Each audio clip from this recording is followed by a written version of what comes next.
Bueno, pues vamos ahora con el código Java. En primer lugar es poner en el POM.xml la dependencia Maven de Weka. La tenéis ahí y por supuesto también la tenéis en el código que os he pasado en el aula virtual. Bueno, nuestro código es, como en el caso del taller anterior, simplemente es el método main de la clase app. Es decir, ahí está todo compactado. De hecho os lo puedo enseñar porque lo voy a ejecutar en el myapps, esta vez sí, ¿vale? Ya no estoy en mi ordenador, digamos. Entonces veis mi proyecto. Mi proyecto tiene una carpeta data donde hay tanto el fichero supermarket.arff como el supermarket csv y la clase app java. Y dentro de la clase app java, en el método main, está todo el texto del código, ¿no? Bueno, esto en breve lo vemos. Entonces yo, para hacerlo un poco más sencillo de explicar, lo he dividido en tres transparencias. En primer lugar, lo que hago es cargar el fichero CSV, y para eso voy a utilizar un cargador de CSV que tiene que tiene Weka y que podéis aplicar vosotros también en cualquiera de vuestros proyectos, ¿vale? Es muy sencillo de utilizar. Veis que tengo que darle en un string la ruta donde está el fichero CSV, en mi caso, y luego crear un objeto de tipo file, un objeto de tipo loader, y este loader es el que me proporciona la API de Weka, y después hacer algunos sets, como por ejemplo indicar qué carácter separador tienen mis datos. En este caso son comas, pero podría haber un punto y coma, un tabulador, que también pasa muy frecuentemente. Y luego este set lo que me indica es que mi fichero CSV tiene una primera fila que es cabecera de todas las columnas, ¿vale? Es decir, estoy diciendo que es falso que no haya fila de cabecera, ¿vale? ¿Por qué? Porque es cierto que sí la hay, ¿de acuerdo? Entonces este primer código no es más que eso, ¿vale? A continuación tengo el código donde vamos a cargar los datos en un objeto que se llama instances.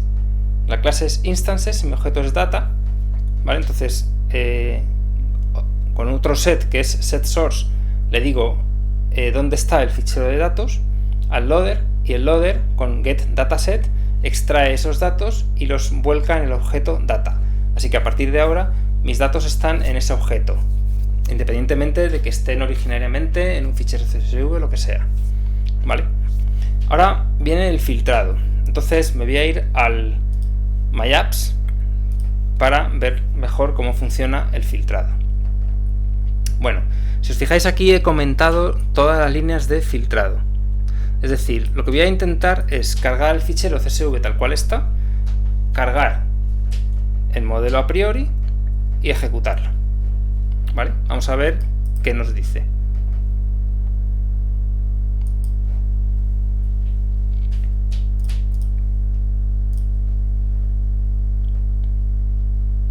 Vale, nos ha dado un error.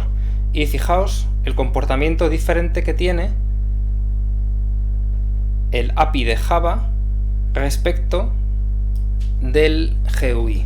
¿Os acordáis que en el GUI el departamento 8, que no tenía ningún valor true, que eran todo interrogaciones, le asignaba el GUI la característica de ser un atributo numérico? Sin embargo, aquí le asigna la característica de ser un string, y eso nos descabala, nos estropea lo que hayamos visto hace un momento en el GUI, ¿vale? Ya no es numeric, ahora es string, ¿de acuerdo? Esto es el primer problema con el que nos encontramos cuando nos pasamos al código de Java. Entonces puedo pensar, oye, ¿y si discretizo?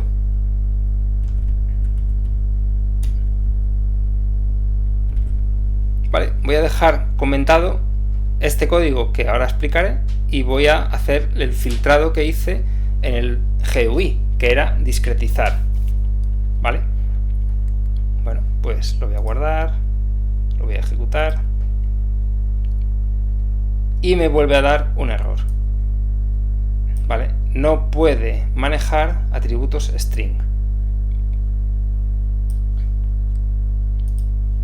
¿de acuerdo? Entonces la discretización no es mala de por sí, pero no me está funcionando. Necesito un filtrado extra. Y ese filtrado extra es el que tenéis aquí arriba. String to nominal. Quiero convertir todos aquellos strings en nominal. ¿Vale? Entonces, lo que tengo que hacer, bueno, tanto en la discretización como en el string to nominal, estos son clases que ofrece el API de Weka con diferentes filtros. Entonces tengo que instanciar un filtro, al de string to nominal lo voy a llamar filtro 1, al discretize lo voy a llamar filtro 2.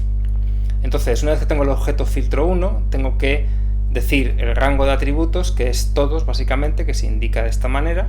Luego tengo que darle el formato de la entrada y eso lo doy con el objeto data, que es el instances. Recordáis que data eran todos los datos que yo he cargado en ese objeto, ¿vale?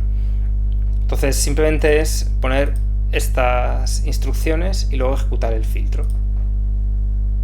Ejecutar el filtro 1 sobre los datos y ya estaría. ¿Vale? A continuación podéis también coger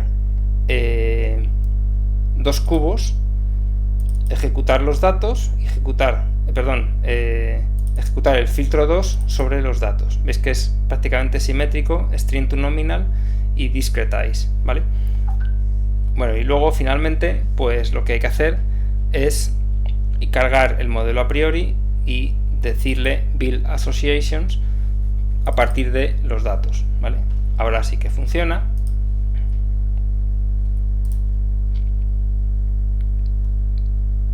Aunque veis aquí string, como hemos dicho primero string to nominal, ¿vale? Ahora sí que nos está funcionando, ¿vale? ¿Veis? Una regla, este sería el antecedente. El total, si queréis, lo podéis eliminar porque no estamos haciendo caso de él. El número de filas en el que aparece. Entonces, el consecuente. Y el número de filas en las que aparece. Y después, la confianza, el lift, etcétera, etcétera. ¿Vale? Sí. Bueno. Pues esencialmente veis que eso es todo. Como ejercicios, pues os propongo que investiguéis el API de Weka a ver de qué manera se puede configurar el algoritmo de a priori, igual que se podía configurar en el interfaz para decir, pues quiero un límite de lift, por ejemplo, de 1,5 o lo que sea. Una vez que hayas hecho este taller, ya directamente yo me pasaría a probar con los datos que os doy para la práctica evaluable y el apartado reglas de asociación, ¿vale?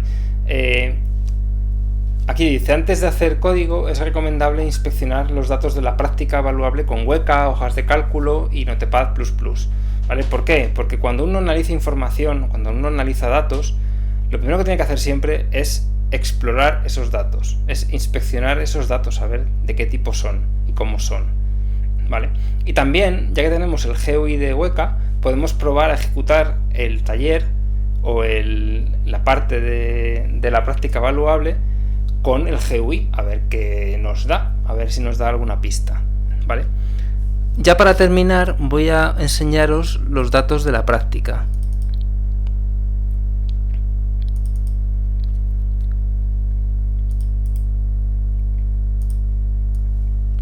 Los datos de la práctica, los tenéis aquí, son los que yo os voy a dar, son estos: datos filtrado colaborativo 1, 2, 3 y 4, ¿vale? En fin, si veis un vídeo, aquí os he abierto uno, perdón, esto es de filtrado colaborativo, perdón, voy a cerrar todo esto, perdón un segundo.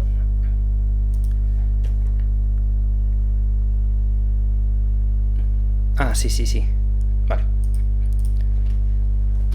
Vale, estos son los datos de sistemas recomendadores y filtrado colaborativo, ¿vale? Pero a partir de estos datos tenéis que obtener los datos de reglas de asociación. Entonces, os he dejado un playlist con explicaciones sobre la práctica, ¿vale? Pero si lleváis a cabo una tarea sencilla de edición de documentos, lo podéis dejar sin mucho esfuerzo en algo como esto, ¿vale? De manera que se procesa bastante bien con el código que os he pasado, ¿de acuerdo? Solo tenéis que convertir los ficheros datos filtrado colaborativo 1, 2, 3 y 4 en dos ficheros que se llamen positivos CSV y negativos CSV, con los que podéis trabajar directamente en este apartado del taller. Pero como os digo, os he dejado un vídeo explicativo de la tercera parte de la práctica evaluable, donde ahí tenéis más información sobre todo esto, ¿vale? Pues eso es todo.